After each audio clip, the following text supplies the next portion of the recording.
ഇത് മാസ് മോട്ടോഴ്സിൽ നിന്നാണ്. നമ്മൾ ഹീറോൻ്റെ പാഷൻ പ്രോ ആണ് വണ്ടി. ജനറൽ സർവീസ്, അതേപോലെ തന്നെ എൻജിൻ ഓയിൽ കുറഞ്ഞു പോകുന്ന കംപ്ലയിൻ്റ് ഉണ്ട് വണ്ടിക്ക്. അതേപോലെ ക്ലച്ച് പിടിക്കാണ്ട് പോവുക, ക്ലച്ചിൻ്റെ കംപ്ലയിൻറ്റ്, എൻജിൻ സൗണ്ട് വേരിയേഷൻ, അങ്ങനെ 1-2 വർക്കുകളുണ്ട്. പിന്നെ അതിൻ്റെ ഇൻഡിക്കേറ്റർ മാറുന്ന ദിവസം, അങ്ങനെ കുറച്ച് വർക്കുകൾ പറഞ്ഞ് വന്നതാണ്. അപ്പോൾ നമ്മളത് വർക്കിന് കയറ്റി ഫസ്റ്റ് എൻജിൻ സൗണ്ടിൻ്റെ ദിവസം പറഞ്ഞതുകൊണ്ട് നമ്മൾ എൻജിൻ ഓയിൽ അഴിച്ചു നോക്കി. അപ്പോൾ അതിനകത്ത് ഓയിൽ ഒട്ടും ജാഗമുള്ള ഓയിലാണ് ഈ കാണുന്നത്. അപ്പോൾ സ്വാഭാവികമായിട്ട് ഓയിൽ കത്തിപ്പോണ്ട്, ഓൾറെഡി കംപ്ലയിൻറ്റ് പറഞ്ഞിട്ടുണ്ട്. അപ്പോൾ നമ്മളതിൻ്റെ സിലിണ്ടറിൻ്റെ ഭാഗം, സിലിണ്ടർ കെട്ട് അഴിച്ചിട്ടുണ്ട്. അതേപോലെ ക്ലച്ച് ഡിസ്കിൻ്റെ കംപ്ലയിൻറ്റ് ഉള്ളതുകൊണ്ട് ക്ലച്ച് ഡിസ്ക് നമ്മൾ അഴിച്ചിട്ടുണ്ട്. ക്ലച്ച് ഡിസ്ക് കംപ്ലയിൻ്റ് ആണ്. പിന്നെ ടൈമിംഗ് ചെയിൻ്റെ ഭാഗത്തു നിന്നുള്ള ചിലമ്പൽ സൗണ്ടാണ് മെയിനായിട്ട് എൻജിൻ സൗണ്ടായിട്ട് കാണിച്ചേക്കുന്നത്. അത് ഓൾറെഡി ഓയിലില്ലാത്തത് കൊണ്ടും ആണ് മെയിനായിട്ട് ആ ചെയിൻ കംപ്ലയിൻറ്റ് വന്നേക്കുന്നതും ആ സൗണ്ട് കൂടുതലായിട്ട് കാണിച്ചേക്കുന്നത്. അപ്പോൾ നമ്മൾ ഡീറ്റെയിൽ ആയിട്ട് അഴിച്ചിട്ടുണ്ട്.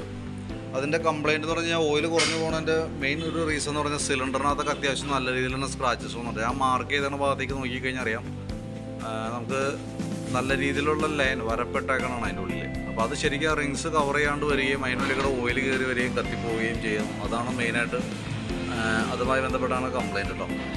പിന്നെ അതേപോലെ തന്നെ നമുക്ക് വാൽവ് ഇപ്പോൾ ഹെഡിൻ്റെ വാൽവിൻ്റെ ഭാഗമാണ് ഈ അഴിച്ചേക്കണേ. വാൽവിൻ്റെ ഭാഗത്ത് നോക്കുമ്പോൾ അത്യാവശ്യം കാർബണുണ്ട്, കരിയുണ്ട്. ഈ എക്സോസ്റ്റ് വാൽവാണ് ഈ ഗൈഡ് ചെറിയൊരു കംപ്ലയിൻ്റ് ഉണ്ട്. അങ്ങനെ ഹെഡുമ്മേയും കുറച്ച് കംപ്ലയിൻറ്റുകളുണ്ട്. മെയിനായിട്ട് നമുക്ക് ഈ സിലിണ്ടർ ഹെഡൊക്കെ കംപ്ലയിൻറ്റ് വന്നതിൻ്റെ മെയിൻ റീസൺ എന്ന് പറഞ്ഞാൽ എഞ്ചിനകത്ത് അടിഞ്ഞു കൂടുന്ന കരി കൃത്യമായിട്ട്, എഞ്ചിൻ്റെ ഹെഡിനകത്ത് അടിഞ്ഞു കൂടുന്ന കരി കറക്റ്റായിട്ട് നീക്കം ചെയ്യുക എന്നുള്ളതാണ് ഓരോ 30,000 കിലോമീറ്റർ തന്നെയും കൂടുമ്പോൾ ചെയ്യേണ്ടതാണ്. ഓരോ വണ്ടിക്കും വ്യത്യാസം വരും. പക്ഷേ എന്നാൽ പോലും നമ്മളിപ്പോൾ ഒരു ജനറൈസ് ചെയ്ത് നോക്കുകയാണെന്നുണ്ടെങ്കിൽ ഏകദേശം ഒരു 30,000 കിലോമീറ്റർ ആകുമ്പോഴത്തേക്കും വണ്ടികളുടെ ഹെഡിനകത്ത്, 2 വീലറുകളുടെ ഹെഡിനകത്ത് കൂടുതലായിട്ട് കാർബൺ കണ്ടൻറ്റ് ഫുള്ള് കണ്ടുവരുന്നുണ്ട്. അപ്പോൾ നിലവിലത് കറക്റ്റ് യഥാസമയം നമ്മൾ ക്ലീൻ ചെയ്ത് കൊടുത്തില്ലെങ്കിൽ വരുന്ന ഒരു പ്രോബ്ലംസാണ് ഇതൊക്കെ. അതേപോലെ തന്നെ സിലിണ്ടറിൻ്റെ ബോറൊക്കെ കംപ്ലയിൻറ്റ് വരാം, അതായത് എഞ്ചിൻ കംപ്രഷൻ ലീക്കായി പോവാം. വാൽവ് കൃത്യമായിട്ട് അടയാത്തൊരു സിറ്റുവേഷൻ വരുമ്പോൾ കംപ്രഷൻ ലീക്കേജ് ആണ് എനിക്ക് സ്റ്റാർട്ടിങ് കംപ്ലയിൻറ്റ്. അതൊക്കെ അതിൻ്റെ ഒരു സൈഡ് എഫക്റ്റുകളാണ്. അതേപോലെ തന്നെ ഓയിൽ കത്തി ലെവൽ കുറഞ്ഞ് പോകുന്ന സമയത്ത് സംഭവിക്കുന്ന 2 കാര്യങ്ങളാണ്. ഒന്ന്, ക്ലച്ച് ഡിസ്ക് കംപ്ലയിൻറ്റ് വന്നു പോകാം. കാരണം ഇത് ശരിക്കും വെറ്റ് ടൈപ്പ് ക്ലച്ചാണ് വരാം. അതായത് ഓയിലിനകത്ത് കിടന്ന് വർക്ക് ചെയ്യേണ്ട ക്ലച്ച് ഡിസ്ക്കാണ് നമുക്ക് ഈ മോഡൽ വണ്ടികൾ തന്നെ. അപ്പോൾ അതുകൊണ്ട് തന്നെ ഓയിൽ ലെവൽ കുറഞ്ഞു പോകുമ്പോഴത്തേക്കും ക്ലച്ച് ഡിസ്കും പ്ലേറ്റും കംപ്ലയിൻറ്റ് വരാനുള്ള സാധ്യത വളരെ കൂടുതലാണ്. അത് തന്നെയാണ് വണ്ടിക്ക് സംഭവിച്ചേക്കുന്നത്. പിന്നെ ടൈമിംഗ് ക്യാം ചെയിൻ എന്ന് പറയും, ഈ സൈഡിൽ വർക്ക് ചെയ്യുന്നതാണ്. അപ്പോൾ അത് ശരിക്കും പറഞ്ഞാൽ ചെയിൻ ഓടുമ്പോൾ ചെറുതായിട്ട് ലൂസ് കാര്യങ്ങൾ വരും വണ്ടി പഴക്കം വരുന്നതിനനുസരിച്ച്. അപ്പോൾ അതിനെ കൺട്രോൾ ചെയ്യാനായിട്ട് ഇവിടെ ഒരു പുഷ് ഹോൾ, ഹൈഡ്രോളിക് ഉപയോഗിച്ച് വർക്ക് ചെയ്ത ഒരു പുഷ് ഹോളാണ് ഈ യൂണിറ്റ്. ഓയിൽ ലെവൽ അതിനകത്ത് ഓട്ടോഫിൽ വരുന്നതെന്ന് വെച്ചാൽ ഓയിൽ നിൽക്കുന്നതിൻ്റെ അളവ് അനുസരിച്ചിട്ടാണ് അതിനകത്ത് കറക്റ്റായി ലോഡായിട്ട് നിൽക്കുക. ഓയിൽ ലെവൽ കുറഞ്ഞ് വരുമ്പോൾ വർക്ക് ചെയ്യുന്നതിനനുസരിച്ച് ചെറിയ ലീക്കേജ് അതിനകത്ത് ഓൾറെഡി വരും. അപ്പോൾ അത് ഓയിലുണ്ടെങ്കിൽ കറക്റ്റായിട്ട് അതാ സമയം ടോപ്പപ്പ് ചെയ്ത് ഫില്ല് ചെയ്ത് പോകും. ഓയിൽ ഇല്ലാണ്ട് വരുമ്പോഴത്തേക്കും അതിൽ കുറേ കഴിയുമ്പോഴത്തേക്കും ആ ലീക്കേജ് വരുന്നു. അതേപോലെ തന്നെ ചെയിൻ അഡ്ജസ്റ്റ് ചെയ്യാൻ പറ്റി അതിനകത്ത് കഴിയും. അത് ഏറെക്കുറെ ഇങ്ങനെ കയറി ഇറങ്ങി വർക്ക് ചെയ്യാനായിട്ട് തുടങ്ങും. അങ്ങനെ വരുമ്പോഴാണ് ചെയിനും കംപ്ലയിൻ്റ് വന്നു പോകും.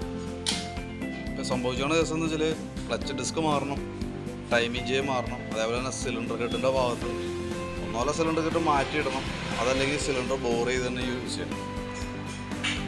പിന്നെ ഓയിൽ ലെവൽ കുറഞ്ഞു കൂടുമ്പോൾ സംഭവിക്കണം മെയിനായിട്ടൊരു റീസൺ ഉണ്ട്.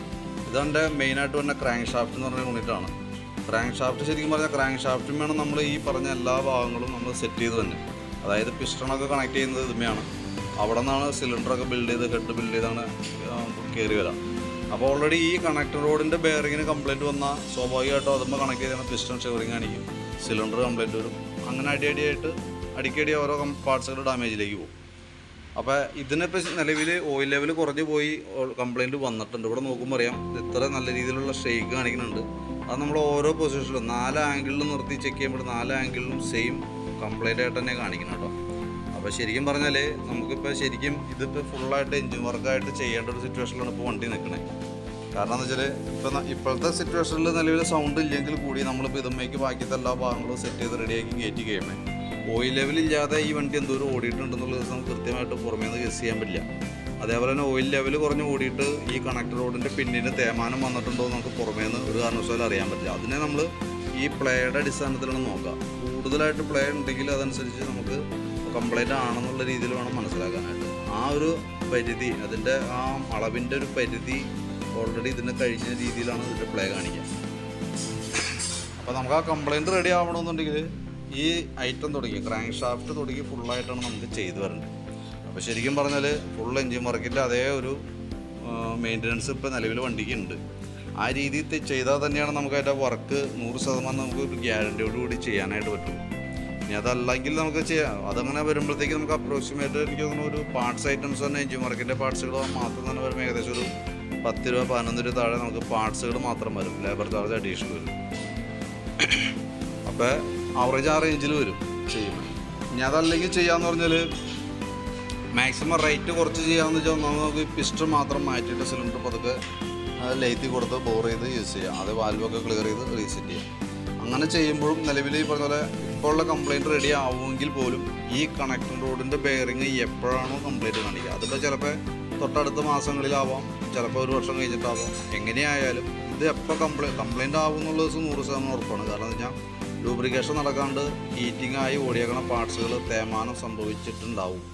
അതൊരു 100% നമുക്ക് ഗ്യാരണ്ടി ഉള്ള കേസാണ്. തേയ്മാനം വന്നിട്ടുണ്ടാവും.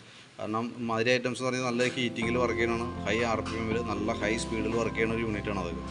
അപ്പോൾ അതിനകത്ത് ഓൾറെഡി തേയ്മാനങ്ങളൊക്കെ ജനറേറ്റ് ചെയ്തിട്ടുണ്ടാവും. അപ്പോൾ അത് എന്ന് പ്രത്യക്ഷമായിട്ട് നമുക്ക് കാണിക്കും എന്നുള്ള കേസിൽ മാത്രമേ സംശയമുള്ളൂ. അത് ചിലപ്പോൾ ഒരു പക്ഷേ ഒരു 6 മാസം കഴിഞ്ഞിട്ടാവാം, അല്ലെങ്കിൽ ഒരു 2 മാസം കഴിഞ്ഞിട്ടാവാം, ഇനി അതല്ലെങ്കിൽ ഒരു കൊല്ലം കഴിഞ്ഞിട്ടാവാം, എന്തായാലും വരും എന്നുള്ള ദിവസം ഉറപ്പാണ്. അപ്പോൾ നമുക്ക് ആ റിസ്ക് ഒഴിവാക്കണമെങ്കിൽ ഫുള്ളായിട്ട് ചെയ്തു പോകണമാണ് നല്ലത്. ഇനി അതല്ല ക്യാഷ് കുറച്ച് റേറ്റ് കുറയ്ക്കുക എന്നുള്ള ഉദ്ദേശത്തിലാണെങ്കിൽ ഇതൊന്നും നമുക്ക് പറഞ്ഞ സിലിണ്ടറൊക്കെ പഴയ തന്നെ യൂസ് ചെയ്ത് മാറ്റി ക്ലച്ച് ഡിസ്ക് എന്തെങ്കിലും മാറണം, ടൈമിംഗ് ചെയ്യുന്ന എന്തെങ്കിലും മാറണം. അത്രയും ഭാഗങ്ങൾ മാറ്റിയിട്ട് സിലിണ്ടർ മാത്രമേ അപ്പോൾ ബോർ ചെയ്യാൻ പറ്റുള്ളൂ. അത് മാറ്റിയിട്ട് എമൗണ്ട് കുറയ്ക്കുക എന്നുള്ളതാണ്. പക്ഷേ കംപ്ലൈൻറ്റ് ഈ പറഞ്ഞ രീതിയിൽ കൂടെ വരാനായിട്ടുള്ള സാധ്യത ഒരു 90% ഉണ്ട്. അപ്പോൾ അത് ഏത് രീതിയിലാണ് ചെയ്യേണ്ടതെന്ന് നോക്കിയിട്ടൊന്ന് പറയാം. അതനുസരിച്ച് നമ്മൾ ചെയ്യുമ്പോൾ അതിൻ്റെ കാർബറേറ്റർ അതൊക്കെ ഫുള്ളായിട്ട് ക്ലീൻ ചെയ്ത് നമ്മൾ റീസെറ്റ് ചെയ്യും. എയർ ഫിൽറ്റർ നമ്മൾ ചേഞ്ച് ചെയ്തിടും. അതേപോലെ തന്നെ വണ്ടി ജനറൽ സർവീസ് പറഞ്ഞേക്കണോണ്ട് തന്നെ നമ്മൾ സർവീസിൻ്റെ ഭാഗമായിട്ട് നമ്മൾ കയറ്റി ചെക്ക് ചെയ്യുന്ന സമയത്ത് ചെയിൻ സ്പോക്കറ്റൊക്കെ മാക്സിമം അഡ്ജസ്റ്റിങ്ങിലേക്ക് ആയിട്ടുണ്ട്. തൽക്കാലം നമുക്ക് ഈ സർവീസിലൊക്കെ അഡ്ജസ്റ്റ് ചെയ്ത് വിടാം. ഒരു തവണ കൂടെയൊക്കെ വലിക്കാൻ കിട്ടും നമുക്ക്. പിന്നെ അതേപോലെ തന്നെ ഇൻഡിക്കേറ്റർ സൈഡ് ഒരു ഇൻഡിക്കേറ്റർ പോയണേഴ്സ് പറഞ്ഞിട്ടുണ്ട്.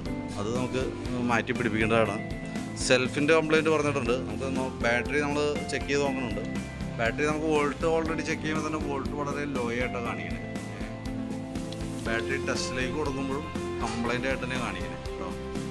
അപ്പോൾ അത് ലോ ആയിട്ട് തന്നെ കാണിക്കുന്നത് ഇതിനകത്ത്. അപ്പോൾ നമുക്കൊന്ന് ചാർജ് ചെയ്ത് നോക്കാം. 100% കിട്ടുമെന്ന് ഉറപ്പൊന്നുമില്ല. ഫുൾ ചാർജ് ചെയ്തതിന് ശേഷം ഒന്നുകൂടി ടെസ്റ്റ് അടിക്കാം.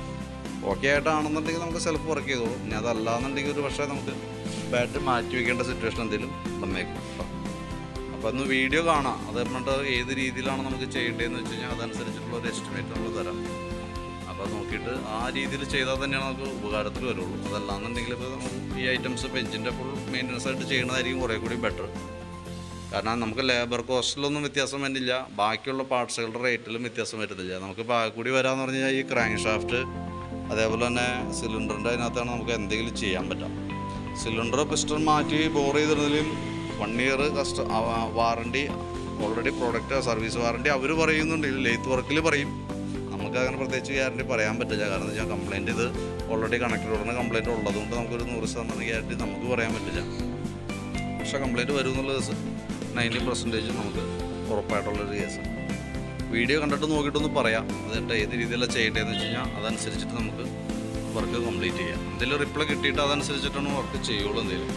അപ്പോൾ എന്തെങ്കിലും വെയിറ്റ് ചെയ്യാം, നോക്കിയിട്ടൊന്ന് പറഞ്ഞാൽ മതി.